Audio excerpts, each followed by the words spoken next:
I think we have to use our intellect, which makes us appear stronger. We have to have more courage than men to go out there and do things, knowing the risk that we could be attacked, beaten by somebody bigger than us. So, yeah, I mean, I don't know if I call it, it depends on what you call strength. And I think women have a lot of strength. We give birth. If you study different elements of history, one of my favorite stories is when the king had destroyed an area, and he felt sorry for the women that were there. And he said, you know what? Whatever you can carry on your backs out of this place that I have taken over, you may keep. And they each walked over and took their husbands and carried their husbands on their back out of the city. Wow. And the king was so moved by the love, but the strength that these women had. They didn't carry food, they didn't carry their clothes, they carried their husbands. Yeah. And that says a lot. A man wouldn't have done that.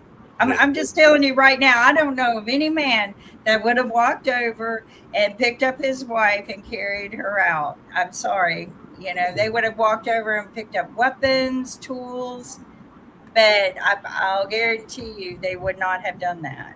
Yeah, So well, speaking of that, Rick, just really quickly, the other medical story there I was you going to go. mention, because we talked there earlier about there being a down, there being low numbers of coronavirus, or the whole notion of that. But I did see that the norovirus has upticked and everything like that. I didn't know your thoughts around that, because I know that the coronavirus apparently is on a low level, but I did see yesterday that the norovirus is on an uptick and everything like that. So I know.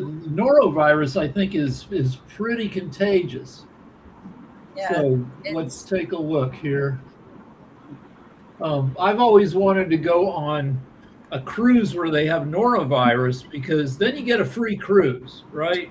That everybody gets sick, that it's chaos in the halls of the ship, but then they're like, we're sorry, but we'll make it up to you. But so AI says norovirus levels remain high across much of the U.S. With the way we measure viruses now is we look at sewage, as we put sewage into some kind of machine that measures the levels of various viruses that people poop out. So it's high in the Northeast and Midwest. It's medium in the West and South. Okay. Though the total number of outbreaks remains within normal yearly averages. And I mean, and norovirus isn't going to kill you. It'll no, make you barf a lot. It'll give you diarrhea. It'll make you feel like crap, but it won't make you it's dead. probably one of those viruses that if you don't stay on top of it and hydrate yourself and maintain it, it can kill you, because we've had viruses that should not be deadly but do kill people.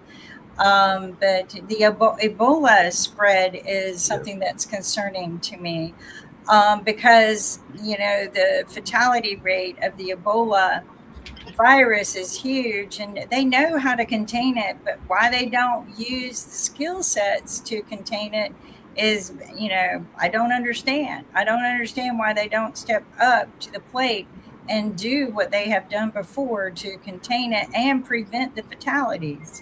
And they can, but they choose not to. But again, these are, All right. Well, here's so there's the outbreak is ongoing, and here's yes, AI says containment is difficult because there's no vaccine for this yep. strain, because there's a civil war going on in the area with armed rebel groups running around. Um, It spreads fast. It's detectable soon. It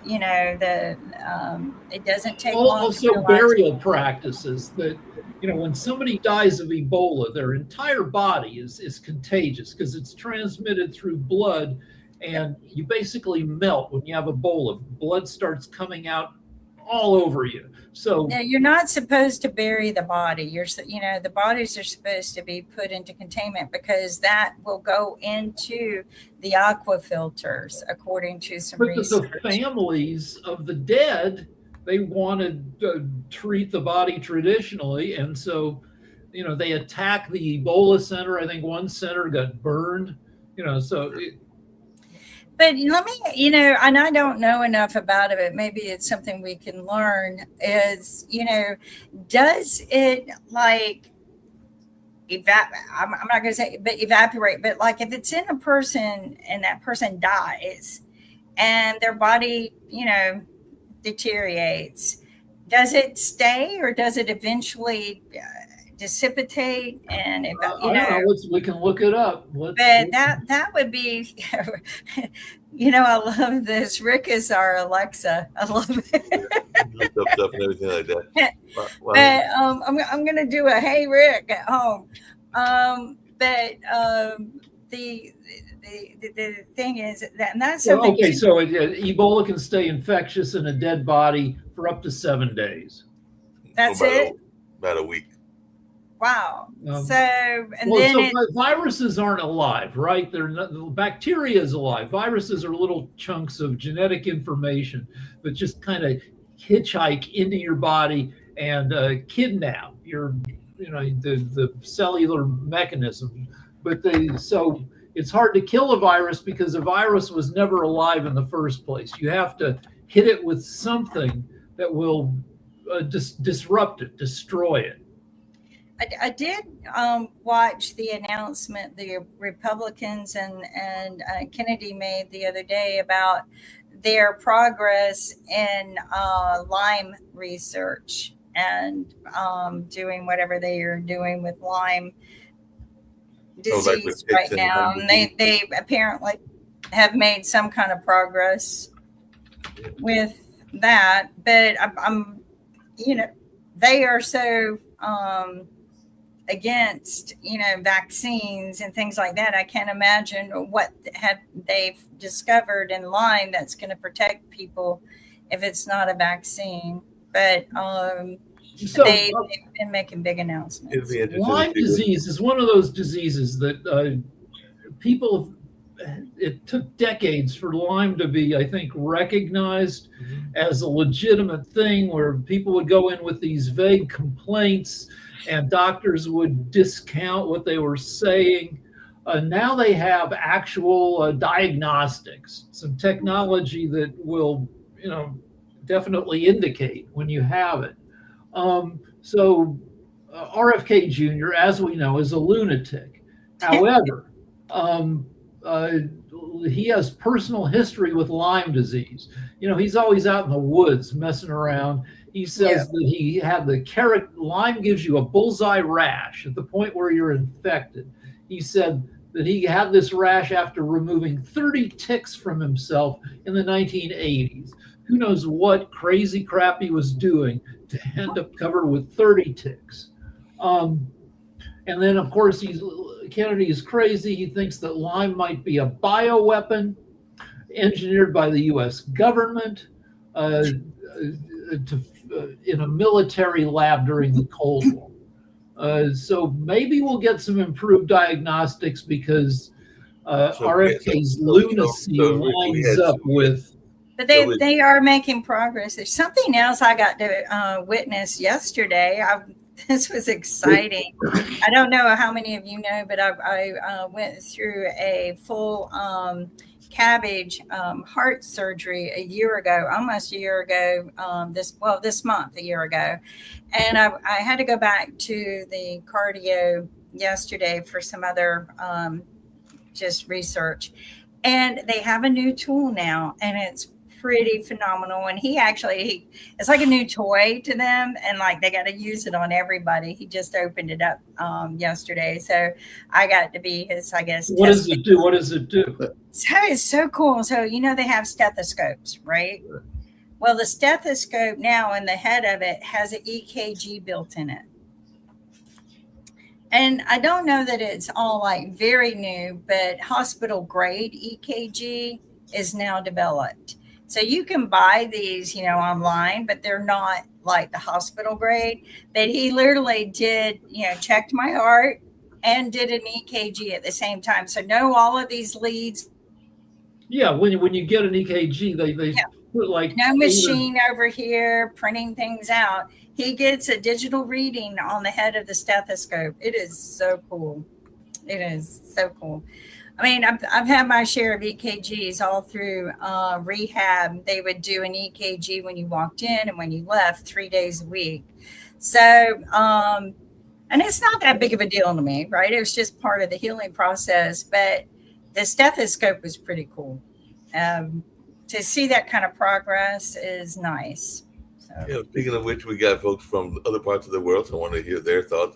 Sasha, I know that earlier today I was mentioning that it looks like Putin was having a conference for his version of Davos, but the Ukrainian forces launched a drone attack and hit St. Petersburg on the first day of this conference that he's having. And I'm not sure that he's inviting the folks of BRICS to this conference, but it sounds like it's supposed to be an economic conference with various leaders of the world that are fans of Putin, or at least if they're not fans, they want to hear his thoughts around economics, because they're calling it Putin's Davos and everything like that. But I did see Ukraine launch an attack and hit St. Petersburg on the first day of the conference. I was just wondering your thoughts around the Ukrainian drones hitting this popular city on the first day of this particular conference. Few things. Number one, there was a devastated attack on Ukraine from Russia, killing a lot of people. Really, we're talking about tens of dead and hundreds of wounded people. So this was a retaliation for this horrible terrorist attack. Number two, this Russian economic forums, they attended not only by BRIC countries.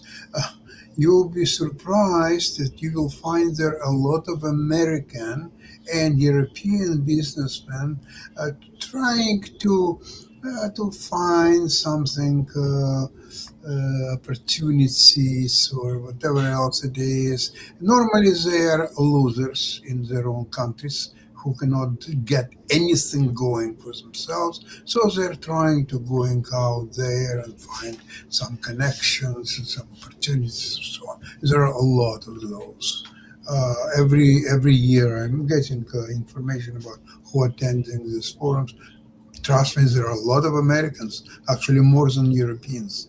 They're going to the shows and they hope they will find some connections, and that connection will bring them close to Trump, and Trump will support this whatever business they're trying to launch or so on. This is all phony, but anyway, that's happening. And now about Ukrainians' drones, they are miles ahead from Russian prototypes. And it's not just drones themselves, it's all the technology, it's a strategy of fighting 21st century war when all those drones have artificial intelligence and they can function together without any commands from the drone operators. They are now learn how to coordinate themselves, their attacks on enemies, and they're being trained which targets to destroy first and so on. So it's very, very sophisticated. That's why Russians stopped any advancements on the front lines, because it's becoming impossible. The second you moved or your machinery, tanks or whatever moves, it's being destroyed instantly by these swamps of drones. So there is no progress on the front lines. Russians are still losing about 1,000 people a day, and it would be nice to get it over 2,000, but it will take some time. It will get there. So there's it's an arms race to make more and more unstoppable drones, and Russia has made advances in jamming radio signals to drones. If you can't get your signal to your drone, you can't use it effectively. So Ukraine has switched to fiber optic control. which is you put up a drone, it's got a spool, a very thin fiber optic cable that can be as long as 30 miles, 40 miles. It's like a kite that just plays out like miles and miles of cable. So you can't jam that drone because it's controlled directly via the cable. Well, but the new technology, artificial intelligence, is actually making the drones unable to function absolutely without command from the drone operators. And they communicating between themselves, they are programmed, and actually one of the biggest companies who are supporting Ukraine and helps them, it's a company with the name Palantir. And which is a very curious situation because Palantir has a lot of government, Pentagon contracts, and so on. At the same time, they're a big help to Ukraine. How it all can work all together, it's hard to say, but that's what happened. It makes a lot of sense. Hey, Dr. Sharif, also want to hear from him as well. What's going on in your part of the world? Because we don't hear enough from Bangladesh. So what's happening in your part of the world? You're on mute. You're on mute. Thank you for your questions. First thing, Bangladesh has heat wave. Now the temperature is very high. So I think that as in North America, there is a debate and other things. I think Donald Trump do not like about climate change and so on. But it's heavily happening right now in South Asia, in Bangladesh. I see many of the people become sick because of a heat wave and so on. And secondly, unemployment. What I see this economical barrier like this tariff, immigrations, and all kind of challenges. Also, this war in between Iran and USA and this Palestine, Israel. Israel also doing some kind of war also with this Lebanon right now.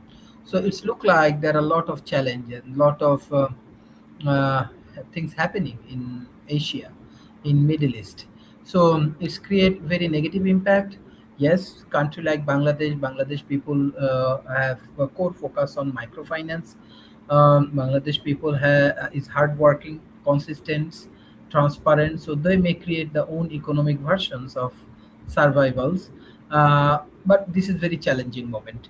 On the other hand, Kimberly asked for discuss some point about women leaderships. I really like it. My PhD thesis based on glass ceiling factor, women leaderships. Even in my research, I identify woman has more empathy and sympathy, and woman has ability to support the society, support family, as well as support corporation. Even if when they come to the power as a politician, they perform well. So hope to see is women leaders or women president in the near future in USA. Thank you. Yeah, appreciate that and everything. Thank you for sharing that, Sharif. I appreciate that. Yeah, Thank definitely.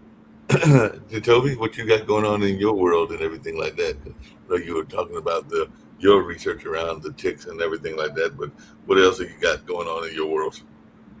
I mean, nothing much really. Just working as always. But yeah, in terms of the RFK thing, to reach back to that, only thing RFK is doing is just spreading more conspiracies about Lyme. That's all he's really doing. Yeah, I think spreading fear is a good one. But Jacoby, share about your progress of your water experiment that you're doing. I get into watching your post on that. That's pretty cool. So, I mean, it's not really an experiment. It's more so just watching the water enter into the bucket and evaporate out of the bucket.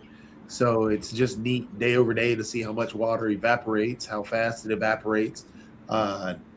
If the water evaporates now because it looks like there is algae growing, we'll see what happens with that. So it's just more so just a day-to-day watch of a bucket that has some water in it. That's cool to watch. I mean, it is a cool experiment. If I had something like that going, though, it would have all kinds of mold and stuff growing out of it. So something weird would be growing out of it. I enjoy watching yours, though. It's pretty cool. Thanks for sharing it. He's got that going on, and then let's go at the video camp that'll be starting in the daytime. So definitely that'll start on next week and everything like that. So he's already got some messages going out because that'll be taking place where the kids will get a chance to get some experience in video games and other things. So looking forward to that. So that'll start on the 10th, I believe. We've got 2 days in June and then 2 days in July and 2 days in August from what I saw from my coworkers at that particular location. So looking forward to seeing how that plays out and everything like that. What else are you seeing in the news, Rick, and everything like that? I know you're over there looking at Drudge and seeing what other craziness that Trump is up to. Well, as I said, the UN Nuclear Inspection Agency for the past 11 months hasn't been able to do any inspection. Before that, they were doing hundreds of inspections a year, at least weekly. And this had been going on for a decade since Obama negotiated an inspection deal. But Trump shut it all down. He got rid of the deal, though inspectors were still going in, but not since Trump bombed Iran in July of last year. There was the confidential 119-page report was, according to people who've seen it, says that we have no idea what they're doing now and where the nuclear stuff is. That was, I mean, honestly, that's all Trump. He created this issue. Yeah, I mean, the Obama deal, Republicans like to say it wasn't working. It actually worked pretty well. Republicans like to say that Obama gave Iran billions of dollars. No, Obama unlocked, Iran has oil income. A lot of that, billions of dollars of that income was locked up while this deal was as part of sanctions, while the deal was being negotiated. After the deal was in place, Obama released some of those frozen funds. We didn't give them our money. We let them have some of their own money. And this compares to now, some of the numbers being floated by Trump is that we're going to give them $300 billion, 200 times as much as was released by Obama. But, Hold on a second. We got our traveling correspondent because I know from following his Facebook that he's been in Louisville. I think he's been in Frankfurt, and his job has got him traveling the world and everything like that, or at least traveling. Where are you now, Steve? Where are you now? I've been watching. Give me 1 second, guys. I've been I just got off the plane. I took a new role in my firm, so we don't have as much flexibility anymore. But I've been traveling and working with all the Democratic governors, some of my clients, and so we had a meeting yesterday with Governor Andy Beshear of Kentucky. So that's where I was, and then I went up to Massachusetts. I'm going to be meeting Maura Healey and Tim Walz from Minnesota. Klobuchar is running, so it's kind of fun. That's why I'm traveling around the country, which is exciting. And then the town of Morrisville has asked me to present the All-America City presentation because they say I'm the best salesman in Morrisville history, even though I lost the primary. So to be the commissioner. So things are going good. I'm putting politics behind me now. I've decided after long consideration with my family that I don't think I'm ever going to run for office again. I like being in this new role where I'm kind of a kingmaker, and but that's where I've been. And kind of interesting to see this presidential, even though it's early, I think Beshear is definitely running. He's coming here to North Carolina, so I might invite some of you to an event that I'm hosting for him probably next month. I know Newsom is running, Buttigieg is running, Cory Booker, Bernie, Kamala Harris is running. Most likely, it's going to be a really crowded primary. And my concern is what happened to me at the county level, I think could happen to Beshear in the primary. I still give Kamala Harris probably the best chance of winning just because of the name recognition. But unfortunately, I believe that if she does run, she probably will not win the general election. So I hope the Democrats can really rally behind someone. Bashir, I think, can win. The other thing that I'm finding out from Republican side as I'm going to Washington is that J.D. Vance will not be running for president. That he's going to be stepping down. Apparently, his wife doesn't want him to run again, and I think Marco Rubio is going to be anointed as the nominee. And in that situation, there's not going to be any Republicans running against Rubio. So he's going to have the chance of getting a lot of money, consolidating, making history, being the first Cuban American son of immigrants from Cuba, which I think could be historic for them. So anyway, I didn't mean to go over my time here. No, I just wanted to chime in and tell you hi, and I'm looking forward to being back more frequently now that I'm out of politics.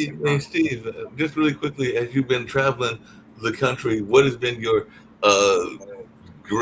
gaze on, or your gauge on the kind of like the public opinion? Because I know you're like me, you go out and you talk to people in general. So what is the kind of concern of the common American in, say, Kentucky and Massachusetts and the places that you have been visiting? That's a great question. A common concern that I'm seeing across the country is rising costs, housing costs, gas prices, tuition for kids in school or colleges. There's a good book I would recommend to everyone by Ezra Klein called Abundance. A really good book about kind of supply chain, economics, infrastructure, why things are slowing down. And consistently I see it's getting, I'm also seeing downtowns in certain areas not as vibrant as they used to be. You look at downtown Louisville, it's a 900,000 city. There's not a lot of people out on the streets, very quiet. Same thing in Washington, D.C.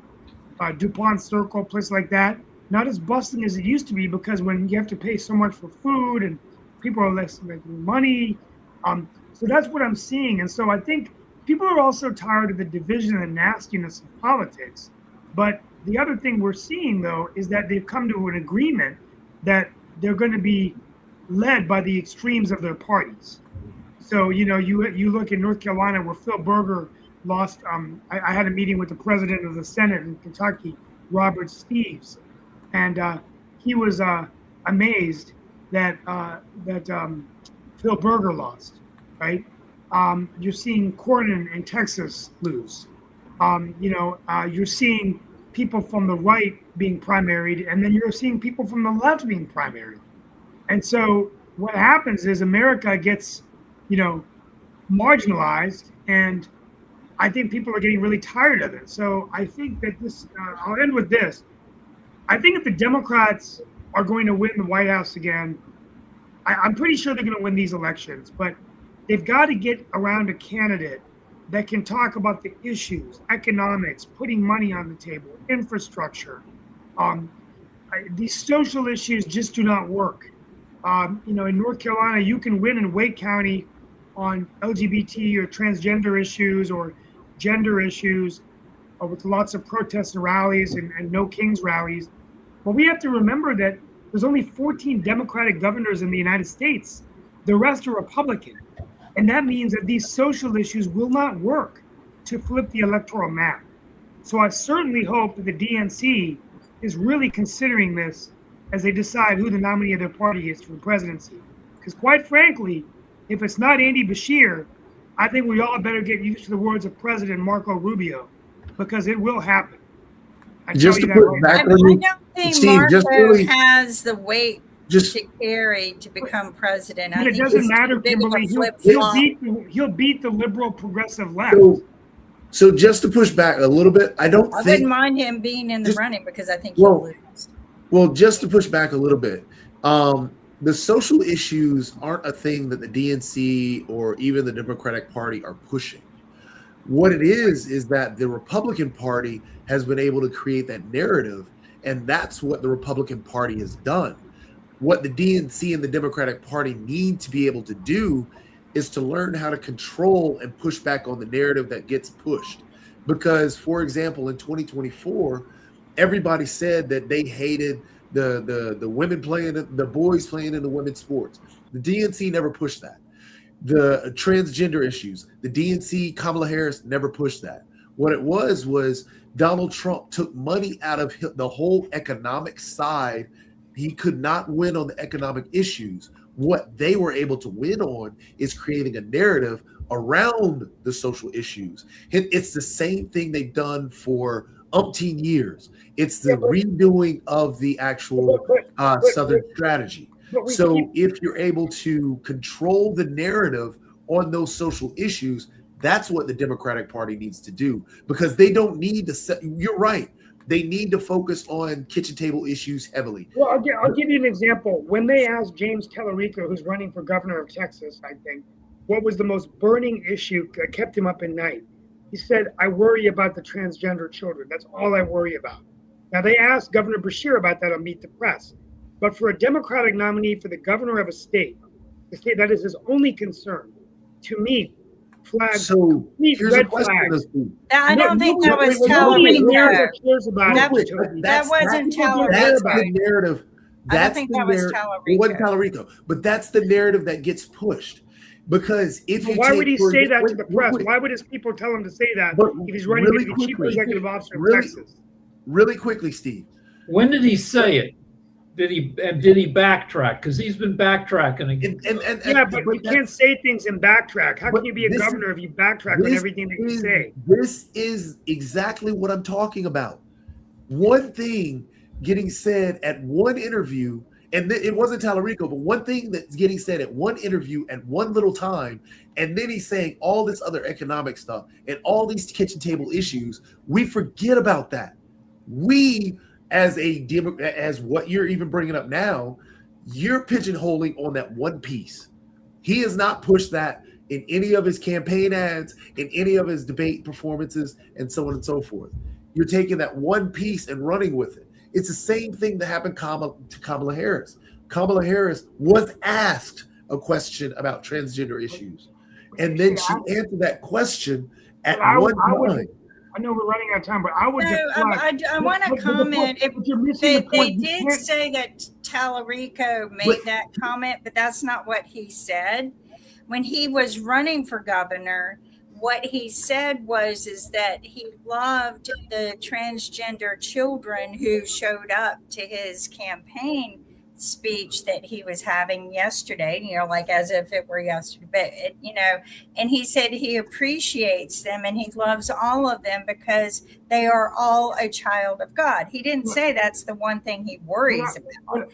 So again, you have the Republicans twisting things, and that's my point, and casting fire on them, and they're all, honestly, I believe everything a Republican doesn't say.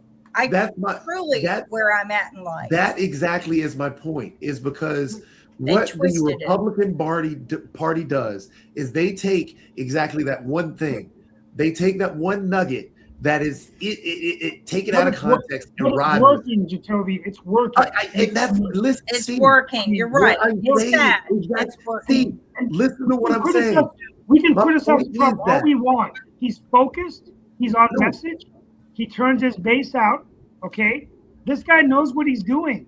I'm not saying anything about Beshear. What I'm saying is Trump. Steve, the thing is, we say all these things about Tallarico. We say all these things about Kamala Harris. He's turning his base out, acting as if he's sucking a penis on a stage, and we say nothing about it. We go on and on about Kamala Harris. That's my point. They control the narrative. I start asking questions. Their narrative. Right. Start asking questions. Where's the Doge check? Where's the Trump phone? Where's the Doge check? Where's the Doge check? We need to start hitting the ball strategically, because Republicans are coached on what to say. All of them, right down to the guy living next door. He is coached on what to say. So I just look at him and go, "Where's my Doge check? Where's my Doge check?" Well, I'm going to come back on probably on Monday, because Friday I'm going on Sasha's show. But I tell you, I think, and we want to hear from Rick Rosen on this next week, because I know we're running out of time. But I know the point I'm trying to make is right. I think if the Democrats get put on those, if they put a target on their back, deflect from the social issues and focus on economic issues, talk about the economy, talk about how you, and here, I'm going to end with this. Here's the problem, okay? In the 90s, throughout most of my life, the Democratic Party was the party of the working people of this country. In 1992, a man by the name of Bill Clinton came and flipped it around, said it was the economy stupid, and was able to win the presidency of the United States against an incumbent Republican, an elitist, George H.W. Bush from the Bush dynasty. Now it's flipped. And regardless of all the craziness, the working people of this country are looking to the Republican Party as the future. Young people at NC State here in Raleigh, 2 out of every 3 students are going Republican, my son tells me. Every single young kid at our universities believes that Donald Trump's party is the party of the future. And when I ask them why, they say, because I see Bernie Sanders on TV. I see someone that looks older than my grandfather, who has no business running for president, still being the voice of the party, who's still considering a run for the White House. Okay, so this is the problem that the Democrats have. And I'm telling you, this is the last chance they have to win the presidency. If they do not win the presidency this time, the Democratic Party in this country is finished. But It's what I'm over. stating, Did any of y'all watch partly- the commencement at, I think it's at UNC Chapel Hill, where the girl got to speak and they've kind of forced her to speak, and then she chose to speak about ICE and how dangerous it is and how it has taken away And they the freedom withheld and the her rights of the diploma back. people. And they tried to pull her off stage while she was speaking. Did So- anyone see that? Yeah, that was the one that withheld the diploma. But Steve, my It's point conservative. is, I know. What my Lee point Roberts. is, it's taking exactly what you're stating. Yes, the people across the populace itself is looking for change and looking for youth. The populace itself is right now what you're stating about. Yes, they're looking to the Republican Party. Do you know it's not because they're saying they're youthful and all this? It's because they're saying they're controlling the message. And the message is, if we run with what their message is, we lose. And that's the problem. Because what gets put out there, we take and we try and defend. We're always put on defense. If you're always on defense, you're always going to lose. So until we go on offense, until the Democrat Party goes on offense and creates a message and actually sticks something, a bumper sticker, something quick and to sell, which is what Clinton did. The economy stupid. That was bumper sticker material. And it was not something that people had to get into the nuance and tell you all this about and elaborate on. No, give me something simple. Give me something easy and ride Clinton with could it. talk to the And you guy can talk at the about bar. they don't talk about social issues.